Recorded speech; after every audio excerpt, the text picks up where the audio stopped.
Hello Taurus, Sun, Moon Rising and Venus Signs. Kamusta kayo?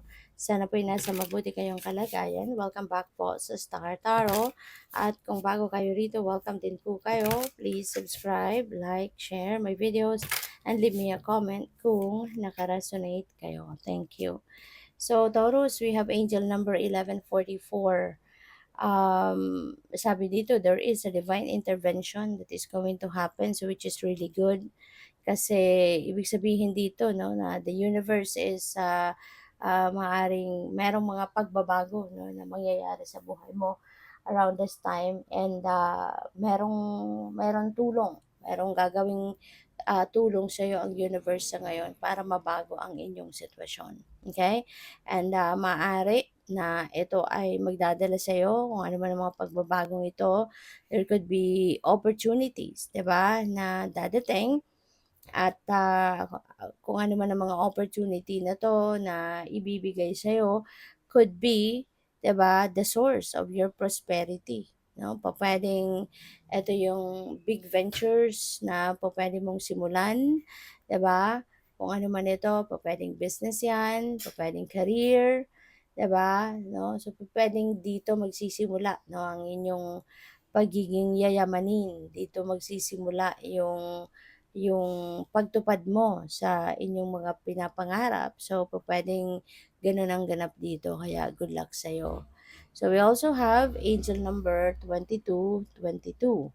Ayan, so most likely, meron din ditong, prosperity, another prosperity energy 'no. So, baka meron nga kayong mga ano rito gagawin Taurus, 'no. Maybe you are taking advantage of an opportunity dito that is going to bring you prosperity and abundance. So, this is really good. Baka meron ditong negosyo kayong sisimulan or meron kayong baka merong offer, baka merong offer ng trabaho, bagong trabaho na siyang magpapaano sa'yo, na siyang magbibigay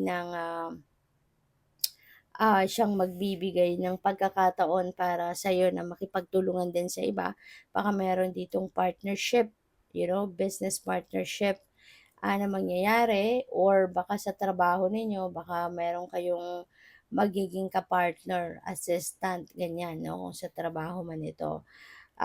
So whatever the case may be, feeling ko eto na yung simula ng pag-alagwa mo sa buhay, Taurus.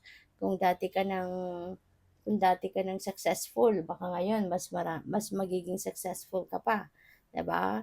Or kung wala ka pa doon sa sitwasyon na 'yon, this could be your opportunity para ikaw ay magtagumpay na. Kaya good for you. All right.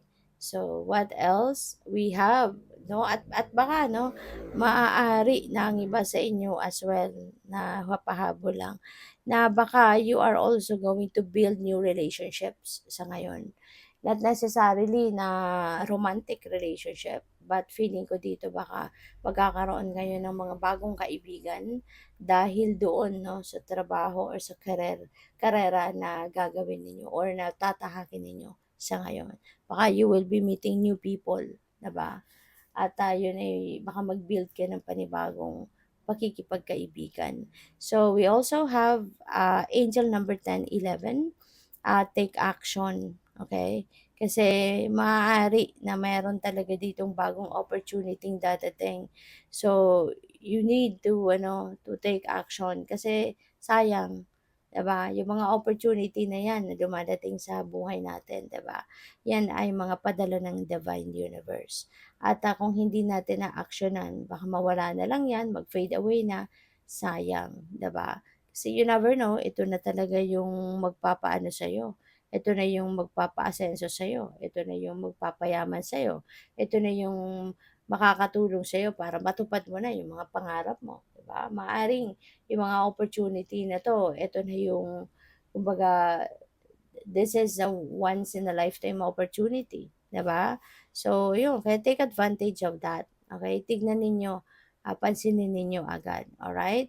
So, feeling ko din dito, baka, no, para sa iba sa inyo, Taurus, maybe hindi mo na rin ito papakawalan.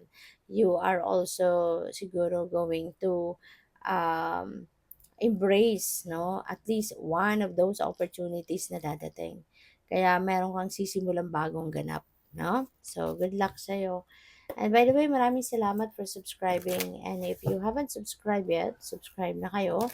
And also, maraming salamat din for not skipping the ads. Malaking bagay po yun sa akin. And also, please click the join button sa baba ng video kung gusto po ninyo na mag-join kayo sa membership. Okay? Salamat po. So, we have remain positive. Okay? Remain positive. Huwag kayong panghinaan ng loob. Okay? Huwag kayong mawalan ng pag-asa. Kung minsan kasi 'di ba, hindi hindi perfect ang lahat, eh. There's no perfect, thing, 'di ba? Walang walang perpektong journey sa buhay, walang perpektong tao, 'di ba? Kaya minsan siguro, may mga baka recently nga 'di ba, may mga sitwasyon siguro kayo na medyo, hindi paborable sa inyo ang mga nangyayari, 'di ba? But that doesn't mean na susukuan niyo na. You know, that doesn't mean na aatras na kayo diyan at igi-give up niyo na 'yan, 'di ba? Kasi tulad nga ng na-mention ko kanina, walang perpektong bagay, walang perpektong journey.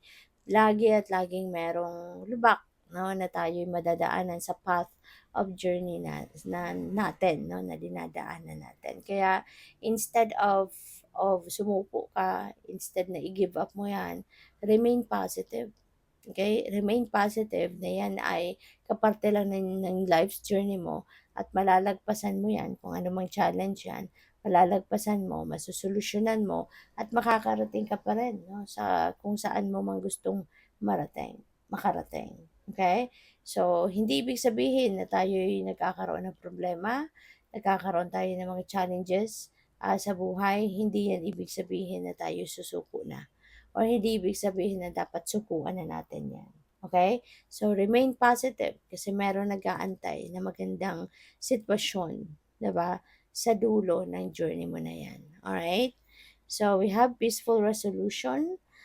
So this is good kasi kung meron kayong, kaaway, meron kayong hindi kabate, meron kayong nakadiskusyon, meron kayong hindi pagkakaintindihan with another person, this is the time 'no, na magkakaroon na kayo ng, pagbabate 'no. You are going to resolve kung ano man ang mga, diskusyon or ano man ang mga hindi pagkakaintindihan ninyo, alright? So, this is good kasi makakatulong na 'to na maging magaan na ang inyong pakiramdam, okay.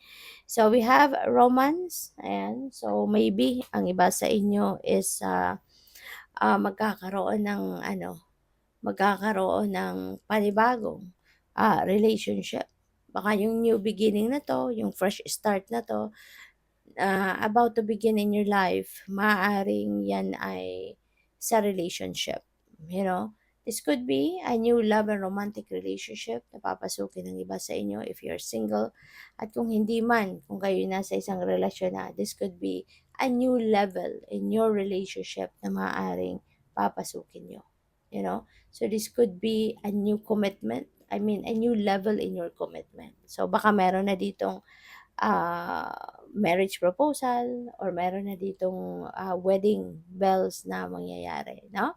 So, good luck. Thank you for watching. Love and light. Namaste.